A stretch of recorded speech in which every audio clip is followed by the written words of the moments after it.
ರೇವಣ್ಣ ಸತ್ತಿದ್ರೆ ಮಾರನೇ ದಿನನೇ ಭವಾನಿ ರೇವಣ್ಣ ಕ್ಯಾಂಡಿಡೇಟ್ ಆಗ್ತಿದ್ರು. ಇವರು ರೇವಣ್ಣ ಸತ್ತಿದ್ರೆ ಮಾರನೇ ದಿನನೇ ಭವಾನಿ ರೇವಣ್ಣ ಕ್ಯಾಂಡಿಡೇಟ್ ಆಗ್ತಿದ್ರು. ಮಂಡ್ಯದ ಒಬ್ಬ ನಾಗರಿಕ ಹೇಳ್ತಾನೆ, ರೇವಣ್ಣವರು ಈ ರೀತಿ ಸುಮಲತಾ ಬಗ್ಗೆ ಈ ರೀತಿ ಹೇಳಿಕೆ ಕೊಟ್ಟಿದ್ದಾರೆ, ತಿಂಗಳು ಆಗಿಲ್ಲ ಸತ್ತು ಗಂಡ ಆಗಲೇ ವ್ಯಾಮ ಹೊಂಟಾಳೆ ಅಂತ. ಏನು ಹೇಳ್ತೀರಿ ಅಂತ ಅವನು ಏನೇನಂತ ಗೊತ್ತಾ? ನನಗೆ ಇಲ್ಲಿ ಹೇಳೋಕ್ಕೂ ಸಂಕೋಚ ಆಗುತ್ತೆ. ಇವರು ರೇವಣ್ಣ ಸತ್ತಿದ್ರೆ ಮಾರನೇ ದಿನನೇ ಭವಾನಿ ರೇವಣ್ಣ ಕ್ಯಾಂಡಿಡೇಟ್ ಆಗ್ತಿದ್ರು. ಇವರು ರೇವಣ್ಣ ಸತ್ತಿದ್ರೆ ಮಾರನೇ ದಿನನೇ ಭವಾನಿ ರೇವಣ್ಣ ಕ್ಯಾಂಡಿಡೇಟ್ ಆಗ್ತಿದ್ರು. ಈ ಬಗ್ಗೆ ಡೀಟೇಲ್ಸ್ ಕೊಡೋದಕ್ಕೆ ನಮ್ಮ ರಿಪೋರ್ಟರ್ ರಾಜಪ್ಪ ಈಗ ಫೋನ್ ಸಂಪರ್ಕದಲ್ಲಿದ್ದಾರೆ. ರಾಜಪ್ಪ, ಈಗಾಗಲೇ ಒಂದ್ ಕಡೆ ಕುಟುಂಬ ರಾಜಕಾರಣದ ಬಗ್ಗೆ ಈಶ್ವರಪ್ಪ ವ್ಯಂಗ್ಯ ಮಾಡ್ತಾರೆ, ದೇವೇಗೌಡರ ಕುಟುಂಬ ರಾಜಕಾರಣದ ಬಗ್ಗೆ. ಇನ್ನೊಂದು ಕಡೆ ಅದೇ ರೀತಿಯಲ್ಲಿ ನಿನ್ನೆ ರೇವಣ್ಣ ಅವರು ಏನ್ ಮಾತನಾಡೋದು ಅದೇ ರೀತಿಯಂತಹ ವಿಚಾರವನ್ನ ಈಶ್ವರಪ್ಪ ಅವರು ಕೂಡ ಪ್ರಸ್ತಾಪ ಮಾಡ್ತಾರೆ.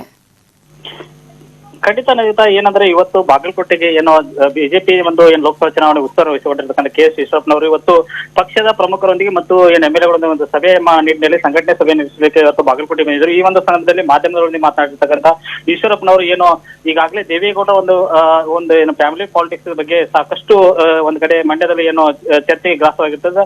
ಆ ಒಂದು ಹಿನ್ನೆಲೆಯಲ್ಲಿ ಇವತ್ತು ಏನು 28 ಕ್ಷೇತ್ರಗಳು ಏನಾದ್ರು ದೇವೇಗೌಡರು ನಿಲ್ಸೋದು ಆಗಿದ್ರೆ ಅವರು 28 ಮಕ್ಕಳು ನನಗೆ ಇಲ್ಲ ಅಂತ ಒಂದು ಚಿಂತೆ ಕೂಡ ಮಾಡ್ತಾ ಇರ್ಬೋದು ಮತ್ತು ಅವರು ಎದೆಗುಂತಾಗಿರ್ಬೋದು. ಹಾಗಾಗಿ ಈಗ 28 ಮಕ್ಕಳು ಇರದೇ ಇದ್ದಾಗ 14 ಜನ ಮಕ್ಕಳಿಗೆ ಏನು 14 ಜನ ಸೊಸೆಯರು ಹಾಗೆ ಒಟ್ಟು 28 ಕ್ಷೇತ್ರಕ್ಕೆ ನಿಲ್ಬಹುದು ಅನ್ನುವಂಥದ್ದು ಕೂಡ ಈ ರೀತಿಯಾಗಿ ವ್ಯಂಗ್ಯವನ್ನ ಮಾಡಿರುವಂಥದ್ದು. ಒಂದ್ ಕಡೆ ಈಗಾಗಲೇ ಸುಮಲತಾ ಏನು ಸ್ಪರ್ಧೆಗೆ ಸಂಬಂಧಪಟ್ಟಂಗೆ ಜೆಡಿಎಸ್ ಮುಖಂಡರಾಗಿರ್ಬೋದು, ಎಚ್ ಡಿ ರೇವಣ್ಣ ಏನು ಹಗುರವಾಗಿ ಮಾತಾಡಿರ್ತಕ್ಕಂಥ ಹೇಳಿಕೆಯೂ ಕೂಡ ಸಾಕಷ್ಟು ಆಕ್ರೋಶ ವ್ಯಕ್ತವಾಗಿತ್ತು. ಆ ಹಿನ್ನೆಲೆಯಲ್ಲಿ ಅವರ ಒಂದು ಹೇಳಿಕೆಗೂ ಪ್ರತಿಕ್ರಿಯೆ ನೀಡಿರ್ತಕ್ಕಂಥ ಏನು ಈಶ್ವರಪ್ಪನವರು ಈಗಾಗಲೇ ಏನು ಸುಮಲತಾ ಅವರು ಅವ್ರಿಗೆ ಅಷ್ಟೇ ಈಗ ಏನು ಈ ಒಂದು ಏನು ಹೇಳಿಕೆ ನೀಡಿದ್ದಾರೆ. ಆ ಒಂದು ಹೇಳಿಕೆ ಇಡೀ ಏನು ಸ್ತ್ರೀ ಕುಲಕ್ಕೆ ಒಂದು ಅವಮಾನ ಮಾಡಿದಂತೆ ಕೂಡಲೇ ಅವರು ಏನು ಕ್ಷಮೆ ಕೇಳಬೇಕು ಸುಮಲತಾ. ಇಲ್ಲದೇ ಇದ್ರೆ ಏನು ಈಗಾಗಲೇ ಜೆಡಿಎಸ್ ಏನು ಸಿಂಬಲ್ ಇದೆ ಅದು ಏನು ತೆನೆ ಹೊತ್ತ ಮೇಲೆ ಅದನ್ನ ಕಿತ್ತು ಹಾಕ್ಲಿ ಅನ್ನುವಂತ ಮಾತುಗಳನ್ನ ಆಕ್ರೋಶ ವ್ಯಕ್ತವಾದ ಮಾತುಗಳನ್ನ ಆಡಿರುವಂತದ್ದು. ಒಟ್ಟಿನಲ್ಲಿ ಈಗ ಈಶ್ವರಪ್ಪನವರು ಏನು ಈಗ ಒಂದು ವೇಳೆ ಅವರು ಏನು ಈಗ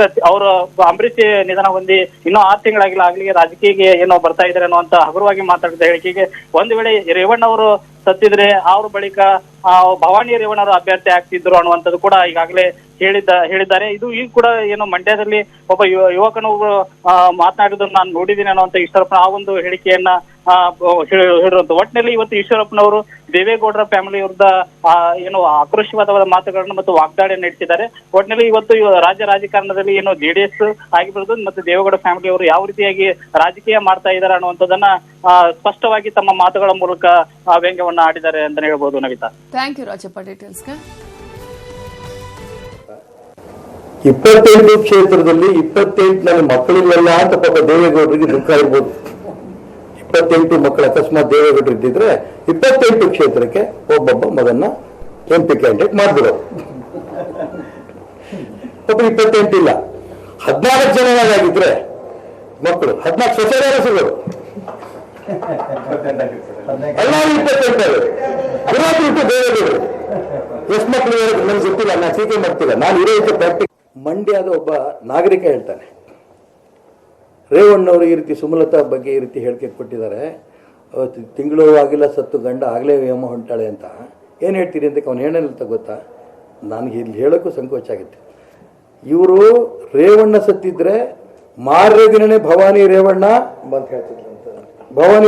ಕ್ಯಾಂಡಿಡೇಟ್ ಆಗ್ತಿದ್ರು. ಇವರು ರೇವಣ್ಣ ಸತ್ತಿದ್ರೆ ಮಾರನೇ ದಿನನೇ ಭವಾನಿ ರೇವಣ್ಣ ಕ್ಯಾಂಡಿಡೇಟ್ ಆಗ್ತಿದ್ರು. ಮಂಡ್ಯದ ಒಬ್ಬ ನಾಗರಿಕ ಹೇಳ್ತಾರೆ.